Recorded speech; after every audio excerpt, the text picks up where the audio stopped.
You're listening to Neurodivergent Mates.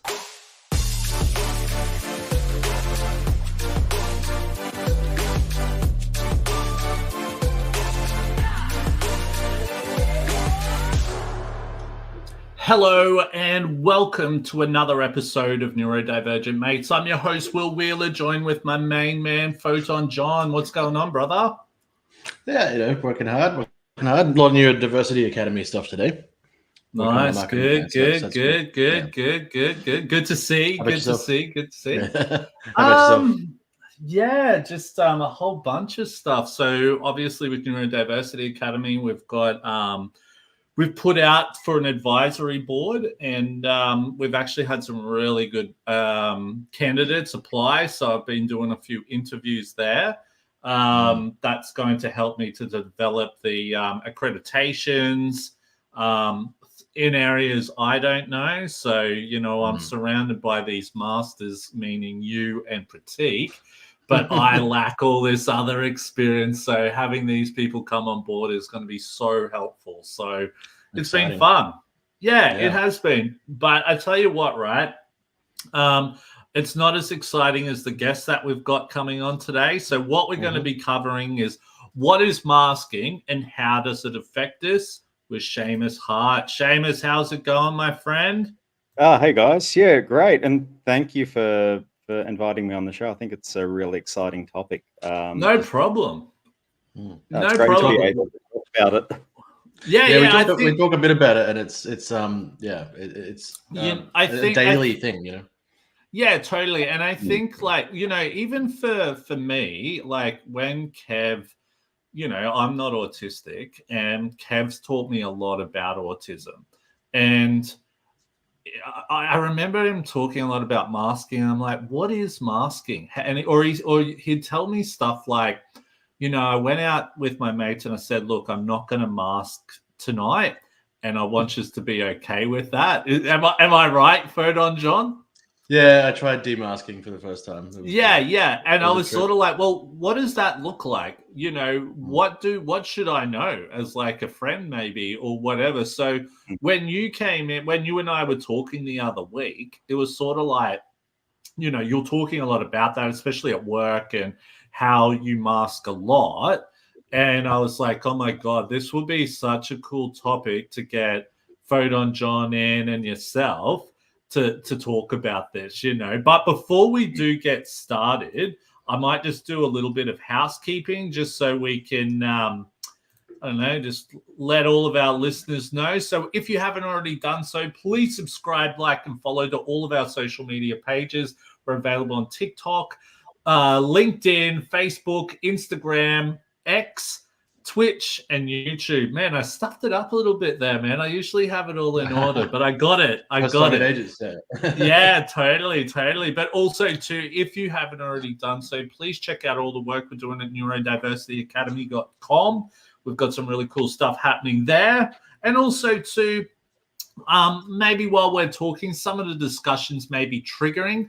If you need help, please reach out to a loved one or call emergency services. We are not doctors. This is a space for sharing experience and strategies. Also, too, if you've got any questions while we're going through the live podcast, please pop it in the chat channels on our pages there. And if we're still live, we'll ask the questions or have a bit of a discussion while we're going through it.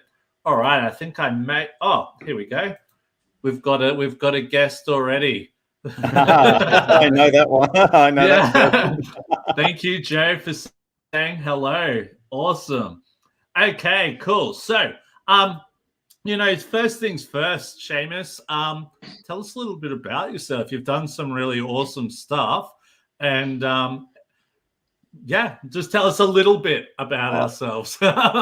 Okay, I'll probably give you the 10,000-foot view. So I originally got a Asperger's diagnosis, well, a temporary one, I would probably say, in 2007. So it was like, oh, here's your piece of paper.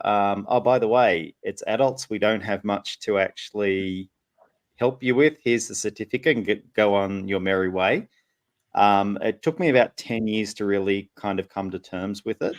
And what actually happened was I had quite a bit of burnout and ended up getting another diagnosis in 2017, which was ASD level 1. Excuse me, autism spectrum disorder level 1. And then I recently got re-diagnosed again about a year or two ago. So I'm actually ASD level 2 with ADHD. And the interesting part about it is that part of the reason why my diagnosis had changed so dramatically from 17 to now is due to masking.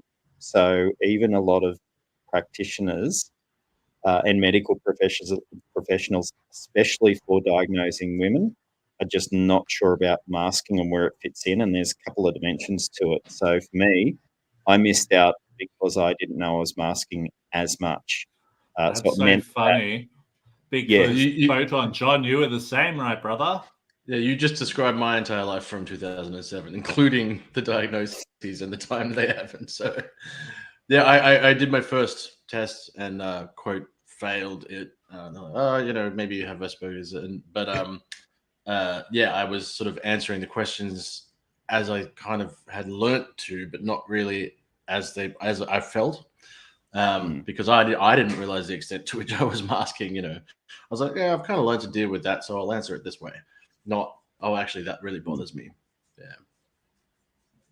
So yeah, it's an interesting journey. I'll say. So what has happened? Like, since being diagnosed, all that. How has that changed for you?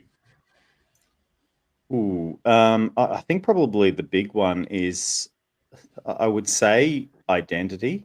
It's probably the biggest one because I guess pre-diagnosis you're fitting in, and for me it was a matter of world was in hard mode, couldn't work out why. And there was things that people could do that I thought that they're not struggling at it, or maybe they are, but they're not saying anything about it. Everything from work to home to relationships to doing things like going out and then coming home and being totally shattered for a couple of days, or just not having the medical, I guess, the medical side kind of validated. Something happens, you get sick, and it's like there are other underlying reasons for it.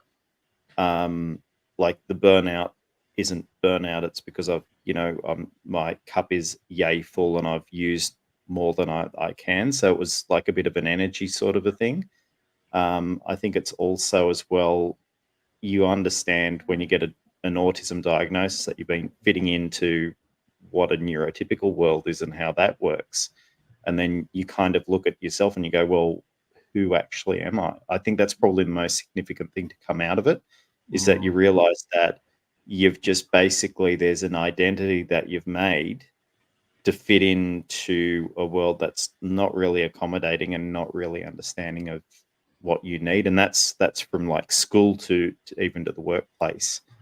And I think that's probably a neurodivergent thing as a whole, because I'm not autistic, but I look at a lot of things myself, or even when I was younger, and think, I don't feel normal, if that makes it. I know that's very not, but that was what was going on in my head at the time. I'm like, well, I feel like I don't fit into this crowd, but I feel like I can be amongst it.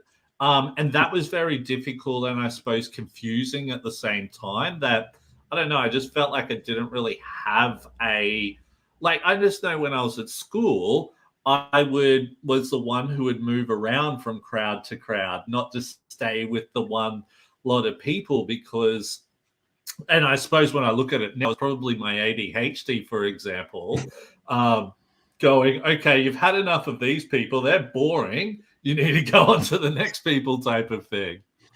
You were the friendly guy. I was about to, the only thing I was going to add to that you just sparked a memory. It was like when I was in high school, one of the things is they talk about peer group pressure. And I'm sitting in there and I just I didn't get it. I'm like, why would you want to do that? That really should have been an indication for being on the spectrum. Yeah, true. It probably could have been a lot like that. But you know what? Like when you and I sat down, I think it was about a week or so, or 2 weeks ago, whenever it was. Time flies when you're having fun, I suppose. And you were talking to me about a lot of stuff. You know, you've done a lot of work, but you're really trying to get into the neurodiversity space now. So, you know, tell us a little bit about the work that you do, or you're trying to work towards. I'd really love to hear a little bit about that. Oh, I guess part of it is that part of the identity and self-discovery, I started a psych degree, and I've also one subject left on a double, basically a double major in philosophy and applied ethics. And part of it, I just found all of these things that I thought, I really wish I knew these when I was a teenager. They would have weighed, you know, things like attachment theory, attachment styles, how people interact.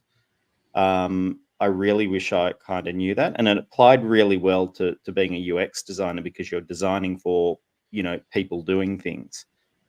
So there was part of that which kind of was a natural connection, but there's the other part of it. I found that there was a lot of neurodivergent people who I had worked with, and some were out, some weren't. And I found that a lot of the stuff that I had, exactly what they had. So I started kind of posting things up on Medium, just doing some random posts, doing a few workshops with places of work. A lot of it resonated a lot. It was either someone was neurodivergent or they had neurodivergent kids, and they're like, okay, that's why they're doing that. I had quite a few people I worked with, and really great instances that one of the guys who I worked with had had an autistic child, and one of the things that they struggled with was the concept of tomorrow opposed to days of the week. And like explaining to them, like, tomorrow isn't logical, but Tuesday is, so it doesn't change. And that helped them. And another one as well said, oh, you know, they're having problems after lunch with their autistic child, and it was purely the sensory from the playground. They gave them headphones, and that just solved them. That's like, Yeah, wow. their wife goes, "Oh my God, you're my new best friend." It's and I just found that there was a lot of need for it. There was stuff that for me was logical and just made sense. And it's But not. can I just say on that, like, you know, as maybe I'm not a parent, but I'm assuming as a parent, you just wouldn't think that playing in the playground would be something that someone would be affected by, because you'd think, oh, great, the kids out there having fun. You know, that, do you know what I mean? You're thinking, oh, they're playing on the swings. How could that affect them? Do you know what I mean? And it's a whole different, and I suppose it's a whole different way of looking at it, going, well, that could actually affect them a lot because of these things going on. Yeah, speaking What are your from thoughts, experience, John? well, speaking from experience, they might be having an absolutely traumatic nightmare. Yeah, totally. But people did just not like wouldn't see lunchtime. it that way. People just may not see it that way. Yeah, exactly. Yeah. But yeah, I mean, it's funny, you know, you were talking before about masking and the identity side of stuff. You know, tying into the school thing, I was the kid in grade 1 or whatever, just walking around by themselves at lunch, because there was just complete disconnect with me and the other kids. I couldn't comprehend them, and they couldn't comprehend me. And then as I got older, you know, I got lonely, so I started learning, oh, this is the correct way to behave. And I don't have any idea what masking is, but I build this sort of series of behaviors that I've gradually learned through very harsh trial and error. The way to get people to, you know, not hate on you. And Can I ask what that harsh think, trial and error was? I was just a very strange kid. I was just like, there was a I remember when we were going to school in Tasmania, there was this other kid. I think we made friends because we're just as weird as each other, because we didn't talk to each other. And I remember it was like grade 1. We were on the monkey bars, and I was just, yeah, we just sort of silently agreed that we would both play on the monkey bars, and then, you know, doing a few things and that were funny, and then started laughing, and then we just became friends, right? And it was just he didn't put any of that that verbal stuff on me that I couldn't navigate. You know what I mean? But then he was like one of my first friends, and then I sort of figured out how to have friends and figured it out more and more. And then I became a musician in high school, and suddenly people want to talk to me, and so I start learning all these behaviors, and I think I'm progressing and improving as a person, but I'm actually getting worse because as I do this more and more, I'm starting to burn out. And I start to experience burnout during my teen years quite hard. And I just think I have depression. And so they put me on antidepressants, but it's not really addressing any of the root causes. I'm not learning any tools to cope with this stuff. So yeah, long-winded answer. Great. So maybe that goes well into our next question. Yeah. But yeah, what is masking? Shamus, I think it's important. And I know from when I first met with Kev, I was like, masking, what are you talking about? Like, I just honestly didn't get it. And when you're not from that, like, being autistic, and look, don't get me wrong, I'm learning as well as a neurodivergent person that especially as an ADHD, there was probably a lot of times I was masking, or even as a dyslexic person, I was masking as well at times, but maybe not at the level that, say, a autistic person may, if that makes sense.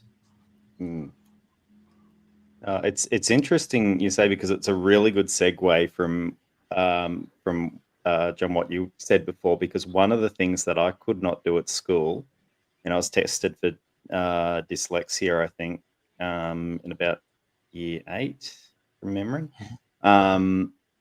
that I can't read under fluorescent lights. I see the flickering. So the way that I would get around that was I'd memorize a text so I could pretend that I was reading and going, and it wasn't to do anything like that.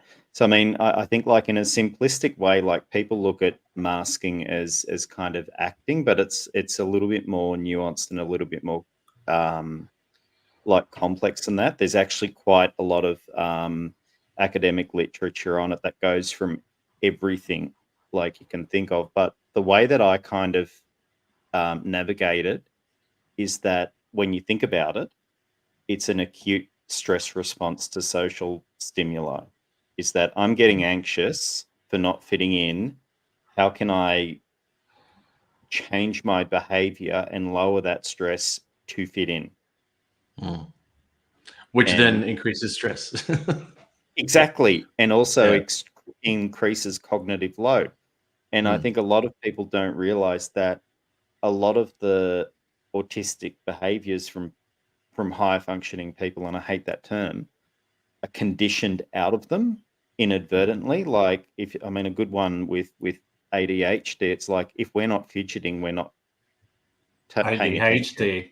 Oh, okay. Yeah. I see what you mean. Yeah. So ADHD, there is forms of masking. So, like, I'm ADHD as well. And it's like, if I'm fidgeting, I'm not really paying attention because I'm spending all my time to actually pretend to listen when I'm clearly not. So you can imagine how great meetings are when I'm not fidgeting. So a mask would be stopping that fidget, and that's reinforced. Parents telling their kids, "Oh, you've got to pay attention in class." So they're not actually paying attention. They're just masking an underlying. So try and look as if they're doing it. Yeah, exactly. And then that kind of goes into the subconscious, and like, there's levels of consciousness when you think about masking. Everything from like the behavioral stuff, like how am I going to dress and what type of scripting am I going to say when I'm talking to someone, to mirroring behaviors, mirroring the mannerisms, suppressing stims, and that really deep subconscious stuff that you're not really aware that you're doing, but you kind of do. It's quite a complicated web of cogs happening under the hood that you don't really realize. It's not just I'm pretending to be okay. Yep. No, exactly. Yeah, and I think, could you I'm just trying to think, could you give like an example of maybe what that might be? So, we're talking a little bit about relationships before we came on. How was that? and I've sort of watched a few things on TikTok, for example. We can't take what they say on TikTok, but the people who were sharing stuff, they weren't giving advice on masking, for example. They were more sharing their experience. So I think that was sort of it was interesting to hear. But I remember someone was sharing that when they would go on dates, people would be like, oh wow, this person, but they were masking the whole time. And then once like that relationship gets, I suppose, more involved, you can't just be masking the whole time you're in a relationship. That must be incredibly hard as well, because how do you present yourself straight from the get-go, especially when you're dating and things like that? Ooh, it's an interesting one, especially in the dating scene, because when you think about it, that dating in essence, it's a lot of peacocking and a lot of like falseness to it. Like you're presenting an avatar of what you think yourself is.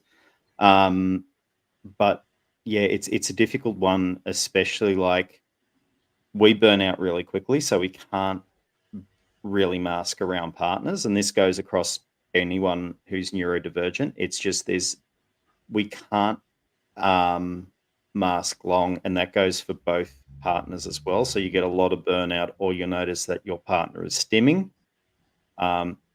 which is a really interesting thing, because I actually read a study a couple of weeks ago, and they said one of the big confusing things for women on the spectrum and masking and stimming behavior is that it's often confused as flirting. So you give me an example. Really good example of it is that a neurotypical female will often play with her hair. It's a form of preening to prove that they're like interested, and they're playing with their hair. With an autistic female, it's actually quite the opposite, is that they will do stimming behavior to lower that anxiety level. And so they might have repetitive behavior with their hair. It might be their stim playing with their hair. Yeah, and so that's interesting. Interpreted as, oh wow, they're really interested, when it's not the case. And that could be a problem. Exactly. Well, that's. Sorry, you go. You wouldn't have any problems with that. I've been single 8 years, mate. No, you don't have any hair. That right. Sorry, mate. What do you call this, buddy? I know. I'm on your head.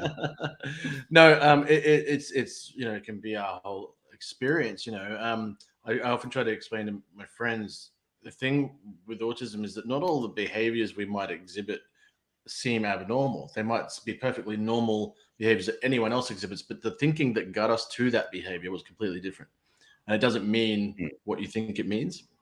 Would that be sort of what you're getting at?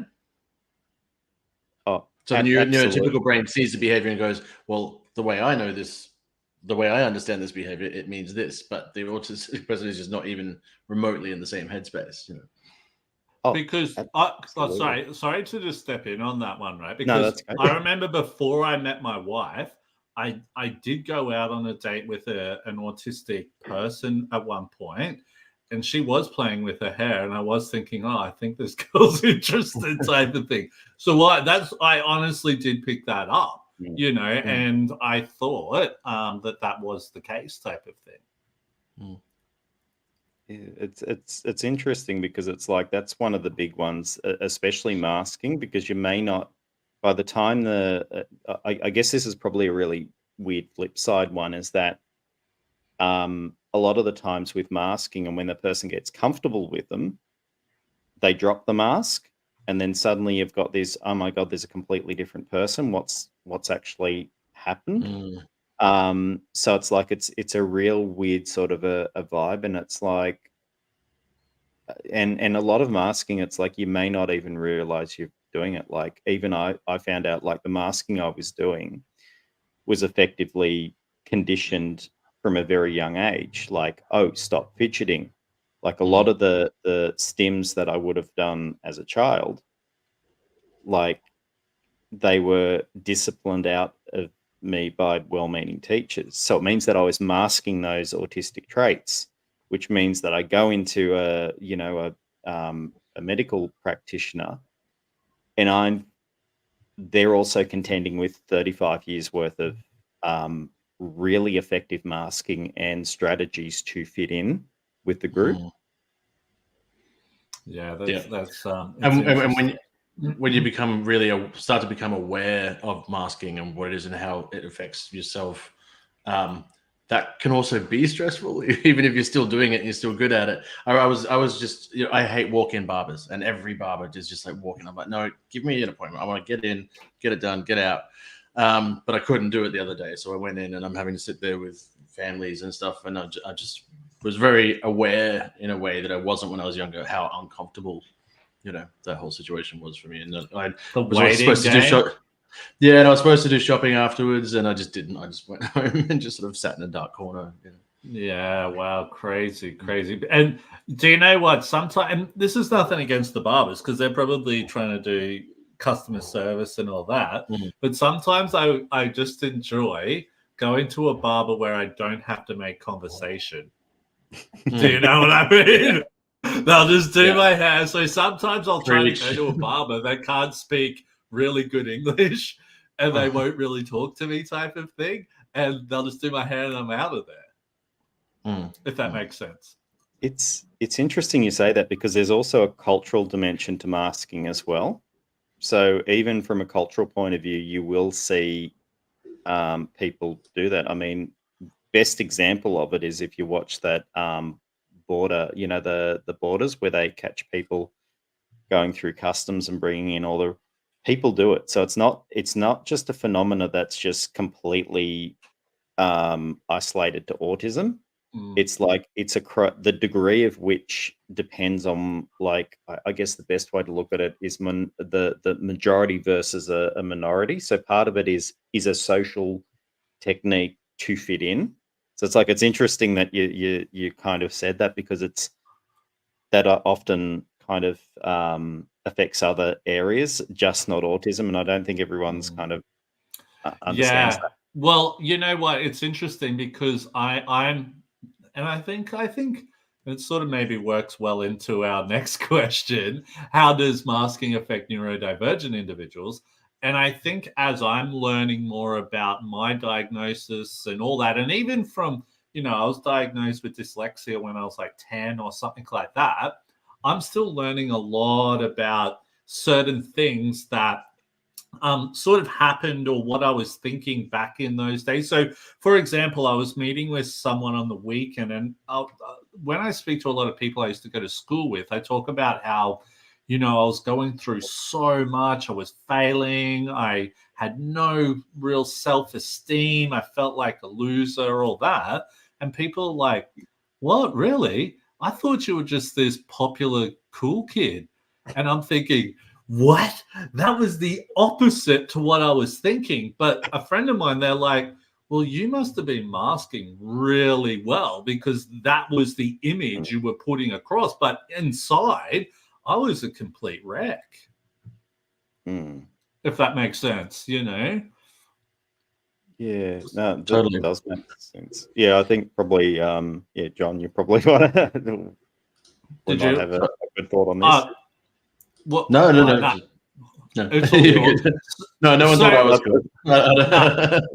good. All good. So how does masking affect neurodivergent individuals? So we've sort of touched a little bit on it, but what's so what can be the outcome of people having to mask all the time, say at work or whatever that might be? And we've sort of spoken about, Kev, you'd have to go home and sit in a dark room. Could this cause illness? Can this cause people to go insane? I don't know. This is where it'd be interesting to hear a little bit more about it. Yeah, it's an interesting one, because I think probably the big one, when you think about it, it's the cognitive load. Like for me, and to kind of like touch on what you guys said before, is like for me, I was a wreck and always exhausted. I've had glandular fever a couple of times. That's how fast I've pushed myself.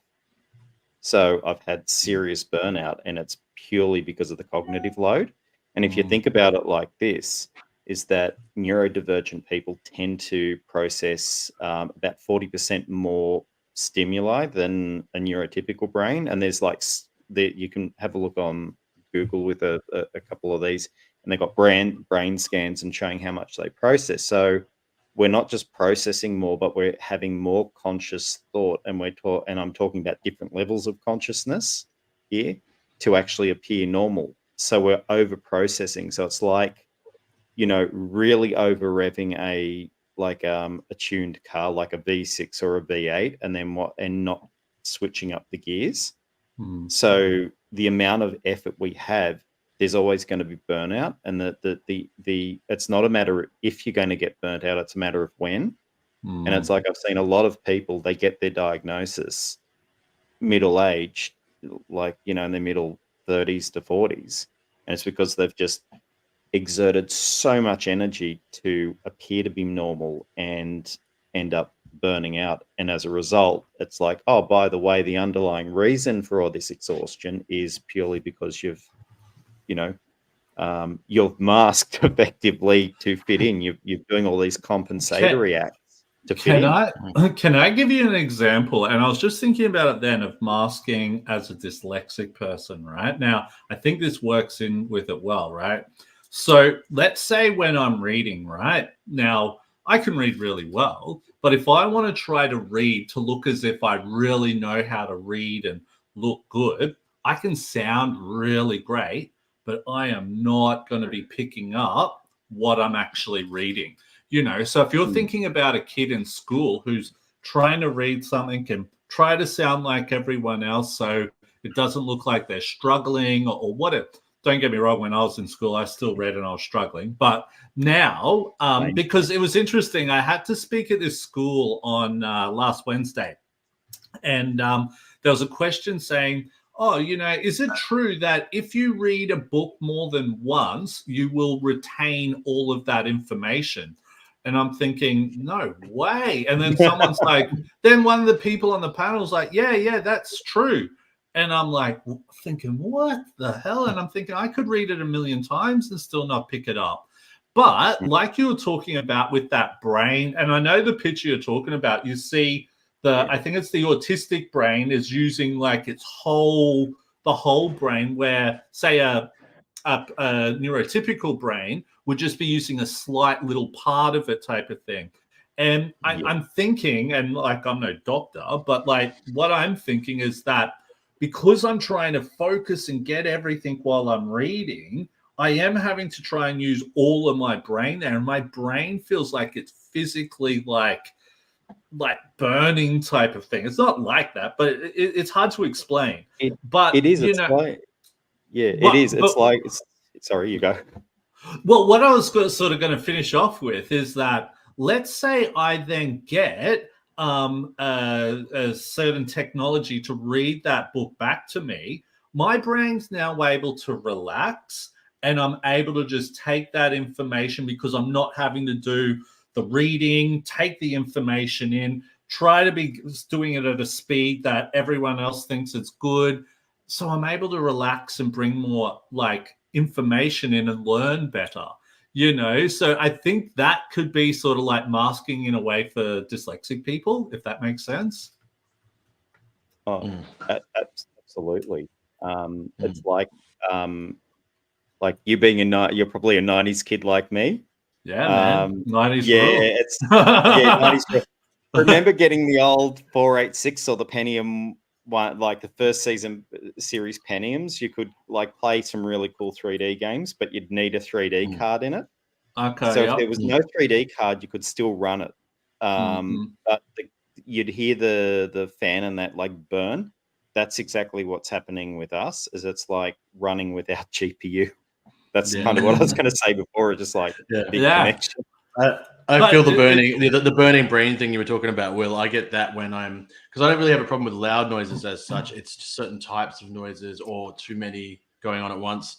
And that's when there's so much going on in the room and I'm talking to a person trying to cut out all this other sensory noise and just hear them. and not It's appear almost rude. like That's where my brain's on fire. Yeah. It's almost like at a networking event for me. I'm trying to cut out everything else just to focus on this person. Or I remember I was sitting down with one of our advisory board members on Saturday. I took her out for lunch and we had a bit of a brainstorming session. Man, we were going for it hard as both ADHDers. And then I just got to a point and I'm like, my brain is fried. And she's like, so is mine. And I'm like, let's stop. You know what I mean? It was just like, it was like that. You know, you could be pumping. And I think that's like a hyper focus.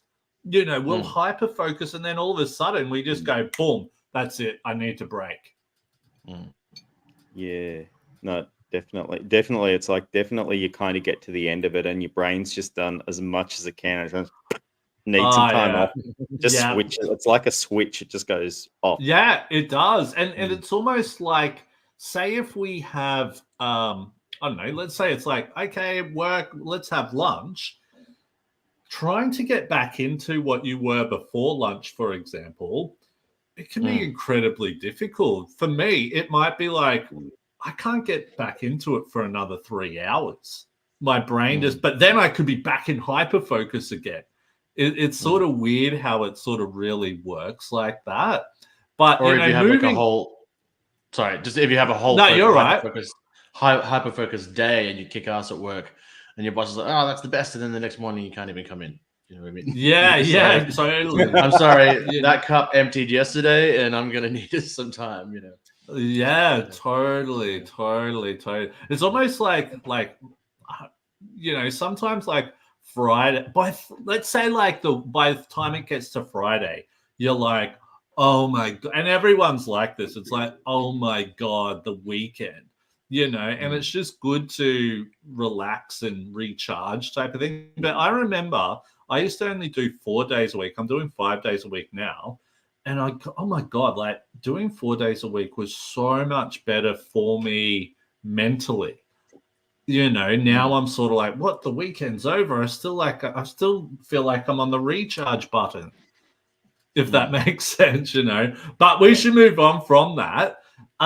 Can masking be a useful tool? Ooh. That's a good one. I think you can take two. Thank Photo John for that one.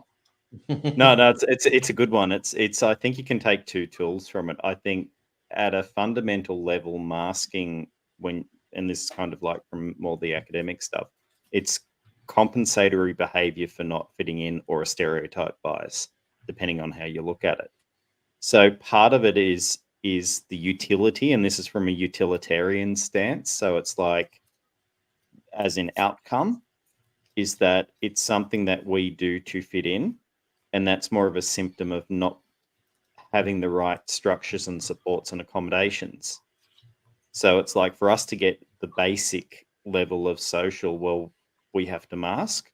But then if you look at it from the other point of view, so the antisocial version of masking, and a lot of people don't look at it, it's called dark acting. So psychopaths, so anything on the dark triad trait, which is psychopathy, Machiavellianism, and narcissism. Narcissism tends to use dark acting to get they want. So they use it they use this acting or masking as a utility. People like to get what they want type of thing. Yes, so it's to manipulate and get the outcome they want. On the other hand, we need to use it to fit in, because I mean, we're already excluded from a lot of things, and the best way we can get that is not really being ourselves, but by fitting in with the accepted behaviors, like you kind of said before, like, oh, at school you thought everyone thought you had it together and you were the cool guy and all that, but it was like deep down it wasn't. It was part of driving the behavior was to get that level of acceptance. Not a nefarious type of thing. It was just, that's what you were trying to get out of it. And same with me. Yeah, totally. And you know, Kev, John, what about yourself, mate? Like, what was some of you know, when you were like in your band and stuff, was it like similar for that, or is that more like you could be more yourself? Yeah, the band got better, and my vocal performances got far better when I just pulled the curtain down and stopped all that nonsense of trying to, you know, because it was a very, I was doing the sorts of performances that other singers were doing, but I was doing it in a way that I had studied them, and I'm thinking mechanically about everything that I'm doing every minute of every song, and it distracted me from quality and all that kind of stuff. So as soon as I just went, I'm going to dance around like a crazy person and stim on stage, and I'm going to be really open online about the fact that I'm autistic and ADHD and possibly other things. But you know, music's easy because people are really accepting and they like different people, and it made me such a unique vocalist that way that we became more popular, and so it was a really good thing. But in dealing with venues, sometimes when you're touring around, in dealing with people to do with work, especially where sales are concerned, or just a short interaction, it's not something I've ever forced myself to do for long periods of time. But I do find sometimes there's just a short interaction that I need to have with someone at the shop or at work, and I'll just put it on the mask, and because it just makes it happen easier, and I need to get an answer out of them or something like that. But I just don't recommend it as a long time, all the time kind of strategy, you know. So when I come up to visit, do you remember I'm coming up to visit you in like October, November? Okay, I'm glad because I would have been homeless. I could have just gone to my parents' house, but I would have had to go all the way from Redcliffe back down to Victoria Point. But anyway, that's all another story. Will you be masking that whole time on there? Not really, no. It's, you know, it's little things and it's big things, and I'm still learning when I'm masking. I still haven't fully figured it out. And you know, there's that identity thing that you spoke about, Shamus. I'm still figuring that out too. But it's starting to become, you know, the more I marinate in this community, and you know, the podcast has been like amazing for me. It's, Can I ask what you mean by the identity thing? Well, you don't know. What do you mean the identity thing? Well, you get so used to masking, you do it for so many years, you don't know what parts of you are you really being you, and what parts of you were learned behaviors to become more accepted. You know what I mean? Wow. So now is it's like, interesting. now there's like little things my friends know if we're in a club or whatever, and because I'm fine when there's like a band on or I'm in the band, because it's one moving piece of sound that just drowns out everything else, if you know what I mean. But if they're trying to talk to me and all I can hear is the air conditioner 2 rooms away, you know, I can just say that to them, and they're like, "Oh, okay, well, I'll finish this conversation with you later then." And they don't expect me, and they understand that they don't expect me or get upset with me if I can't focus. I can't. They understand. That's interesting.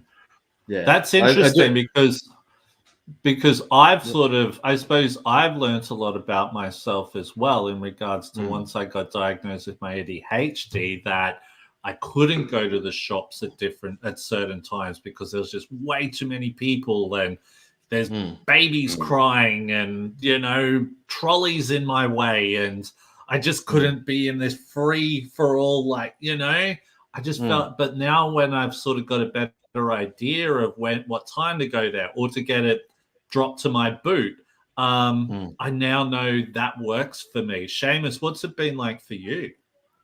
Yeah, it's finding funny. Your identity. It's funny because that was probably the big thing that I kind of got out of it, and it's kind of part of the reason why I started studying philosophy.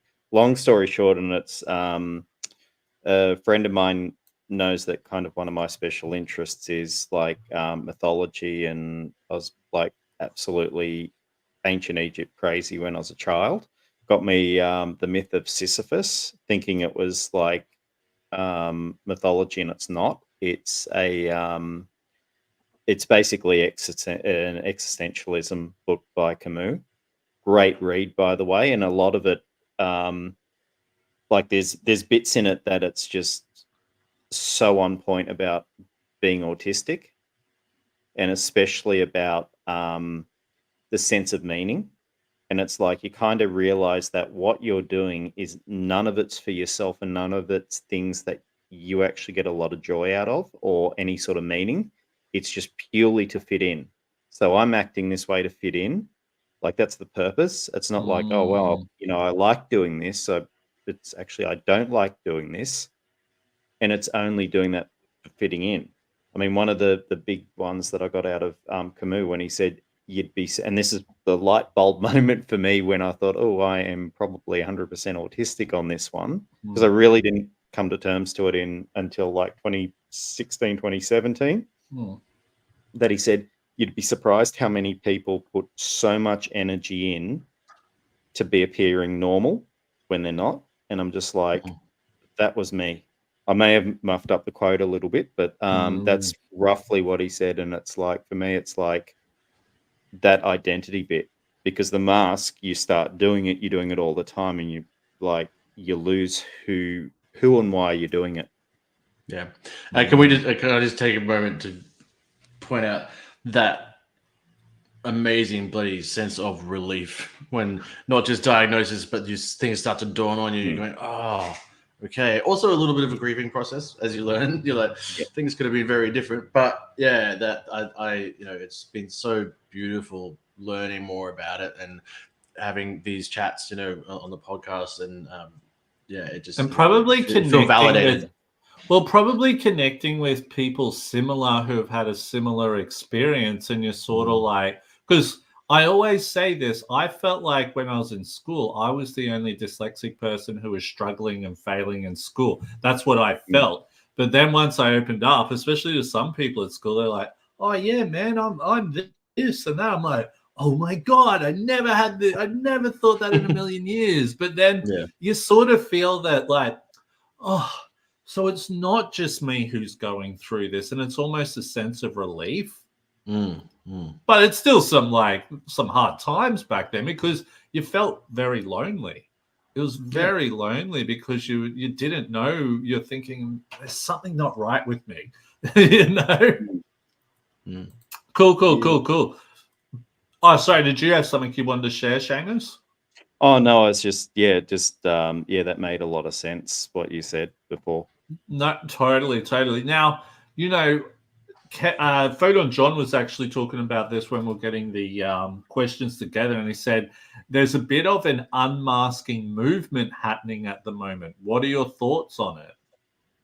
Ooh, I think it's a really interesting one, because I'm probably going to say something that's probably not not in line with it, but I think it's not so much an unmasking movement. I'm saying it's more of an identity movement, where it's the isolation of, hey, this is not really brilliant. It's more of an existential movement, if you will. It's saying that, autistic people exist, or any type of neurodivergent person exists. And because of that, the movement's really identifying the behaviors from a neuro minority. It's not necessarily unmasking. It's making it's like actually educating people about that, and I think that's a good thing. Similar to what Frantz Fanon did with a lot of his cultural context of like the mid 20th century. So same sort of thing. But yeah, for me, it's like I've seen all different types, and I think it's still it's still a good thing. Like getting education out there about what a condition is, not just from a DSM-4 or 5 or whatever, makes a huge difference for acceptance and actually like not burning out through masking. But also not getting all of your learning on this topic from TikTok.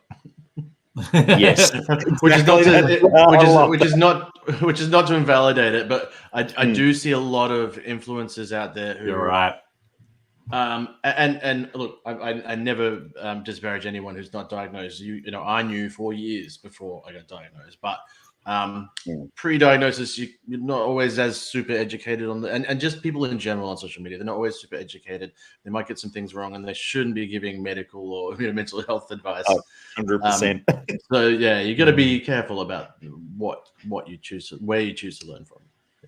Yeah, totally. And it sort of riles me a little bit, because these TikTokers will build like these huge followings because, I don't know, maybe they look good in whatever they're wearing, or they do some funny clips and that.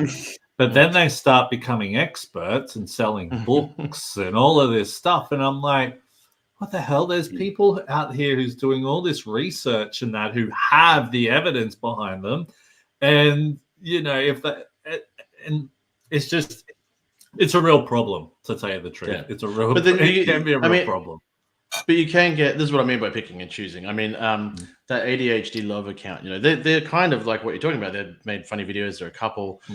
They're really beautiful, but they've learned a lot through diagnosis and psychologists. And so they've genuinely educated themselves, and they have written a book, which I bought for my mum, who has found out she's ADHD. And I know it's really genuinely helpful and full of I can't wait to read it when she's done, you know. So it can go the other way. I think you're just going to pick carefully, you know, who you choose to listen to. Yeah.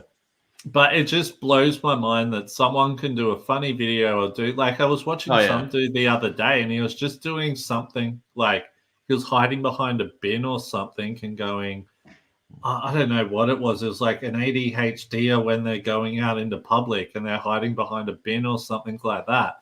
Got thousands of views, you know. I suppose it's you know, funny and all of that type of thing.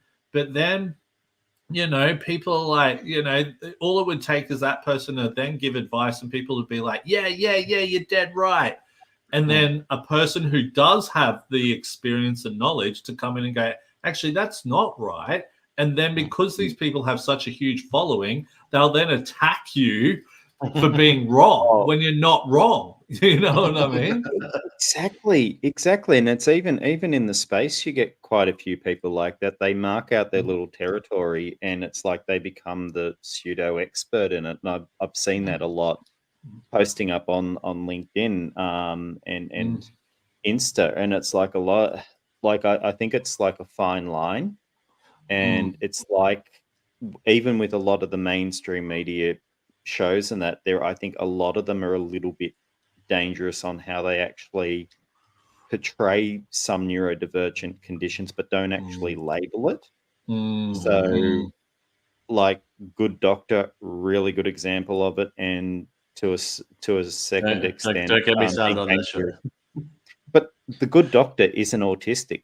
It's savantism, if you want to look at it. And it's like, you know, I can't memorize Grey's Anatomy. If I could, I wouldn't be. I would have been a doctor when I was 12 years old. But yeah, that hasn't happened. Yeah, crazy. And you know, it's neurodiversity. You know, you're like all the autistic people are not the same. It's just it's frustrating. So, you know, I just quickly want to say before we move on, not to disparage any social media influencers. We love them. We want to have more of them on the show, and we also love Ready Set Squirrel in particular. She's amazing. Yeah. And like we said, there are some good people doing some really great stuff. It's like, who are those people? You know, they're sometimes clouded behind the crap that's out there, the false crap, I should say. Cool. So what has been your experiences around masking and work? Now, I know you and I spoke about this when you and I first caught up.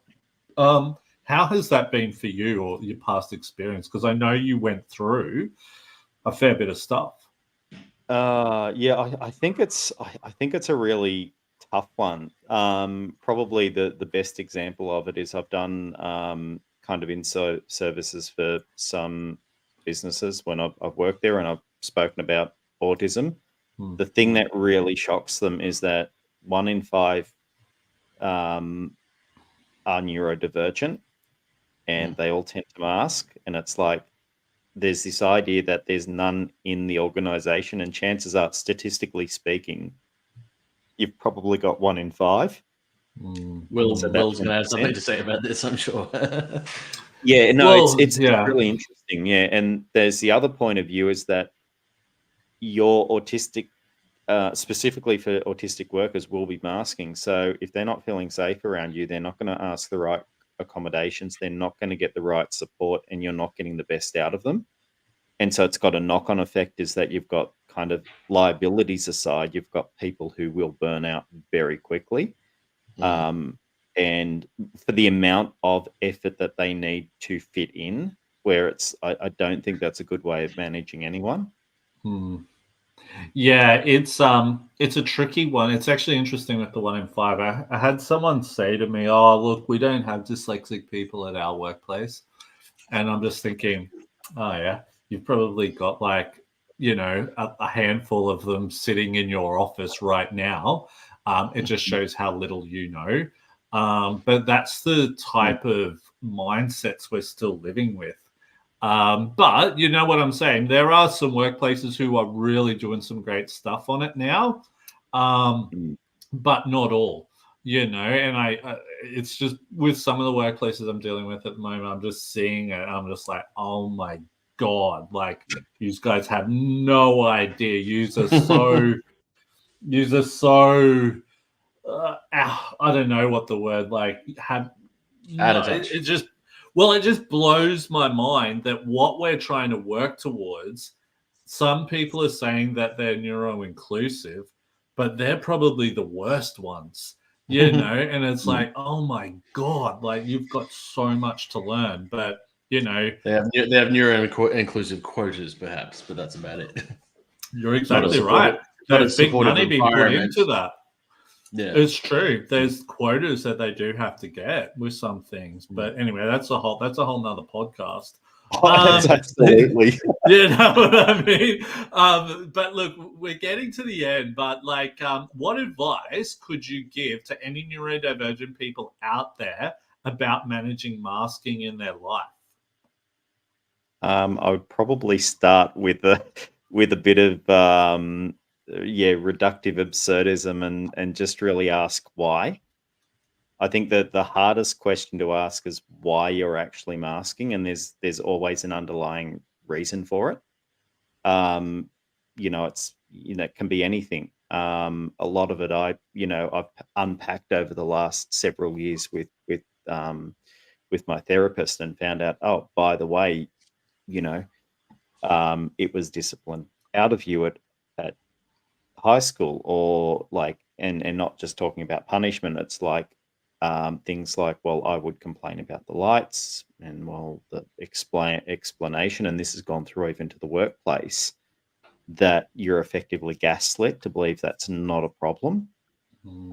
So I would say part of it is that underlying, why are you masking? And it's usually social or sensory aspects to why you're doing that. Understanding that, and it's not about unmasking, it's just understanding the why. And I think it also gives a lot more validity to what you're actually going through and why things are so hard. Yeah, interesting. What are your thoughts on that, Fedon, John? Something I was kind of going to say before about the demasking, or the re-educating is perhaps a better way to put it, like you were saying before, Shamus. But be careful. Just suddenly dropping the mask in a public space, that in itself could be traumatic, because although you may have to take some time to get to know exactly every aspect of what it is you're doing to mask, there's likely going to be a few things you're aware of. We're just like, oh, okay, I'm just going to stop doing all these things at once. That could be an experience. Do it responsibly. Think about it carefully. Interesting stuff. Shamus, thank you so much for joining us today. Like, you're doing starting to do some really cool stuff out there. If people are interested in some of the stuff you're doing, where can they connect with your work? The best place is LinkedIn. So a lot of the works I'm putting up on LinkedIn, so which is just like all these little interesting thought experiments that I've picked up through my studies and talking to other neurodivergent people. So yeah. And you said you were going to be releasing a book, and I say that. That's correct. Yes. I'm actually I didn't know if you were like not saying. Oh something. No. It's actually in edit mode at the moment. So I'm cool. I've written. I've done totally the autistic hyperfocus thing, and I've got about 200,000 words, and I'm cutting that down. So there'll probably be a couple of books in it. I've got about 80% through editing before it gets sent on to the next stage. What's the book about? Breaking down a lot of myths of autism, and I've taken a bit of a philosophical approach to it. So looking at kind of a lot of the kind of the mythology around autism, like masking, fitting into organizations, some things about culture, relationships. There's some really fascinating stuff going around about that. So it's really about breaking down those myths and using universal myths like Cassandra, Ring of Gyges, that I picked up through my philosophy course. So I thought, awesome. to use that, Unleashed, nice, yeah, awesome. unleash it to the world. Yeah, totally. Well, look, Shamus, thank you so much for coming on today. It's been really cool talking to you. I can't wait to go to your big book launch, hopefully in Sydney here. Yeah, that should be cool. 100%. We'll get, hopefully Photon John can come down for that. What do you reckon, Photon John? What's he on mute? I think he's on mute. What did you turn yourself on mute, mate? I did. I was slipping no, that'd be awesome. I need to come down to Sydney. I keep talking about it and not getting around to it. Totally.